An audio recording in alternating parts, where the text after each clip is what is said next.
сенің алдында өте қызықты жәдігер. Ала қой, қолына жақындатып ұстай қой, қарай қой, бұл не деп ойлайсың? Алдында ашылып, не үшін деп ойлайсың? Бір нәрсеге ұқсап тұрған шығар жатыр. Сенде ұқсамай ма? Негізінде бұны бір апамның үйінде көргенмін, бірақ оны мен түсінбедім, не үшін қолданылады, оның қандай түрі бар.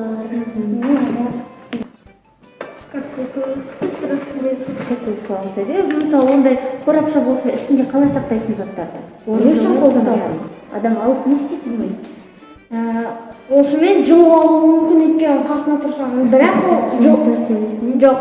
Өйткені бұл жауап. Қарай көрші не бар?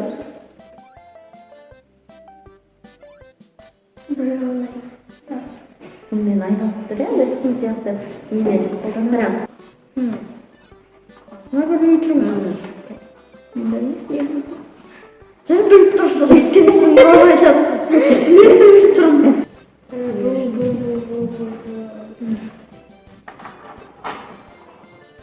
Бұл тек қана ашылып қана ойын ғой.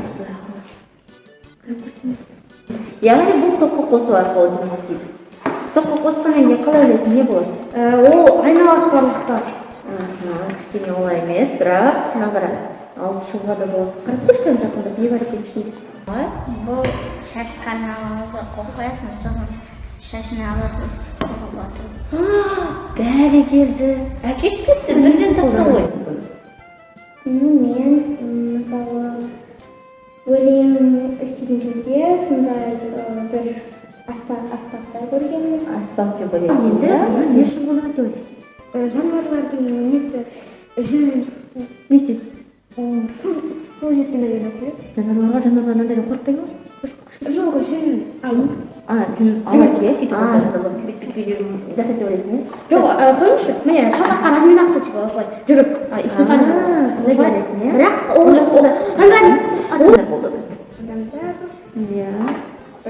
Снеге ұқсамай ма? бигуди. Дұрыс айтты. Істеп қой, қалай ойлайсың сен өзің? Тұрмайды, иә? Тұрмайды. Бұл негізінде былай істемейді ғой. Кетті? Ал, бір уақытта бигуди, қар уақытта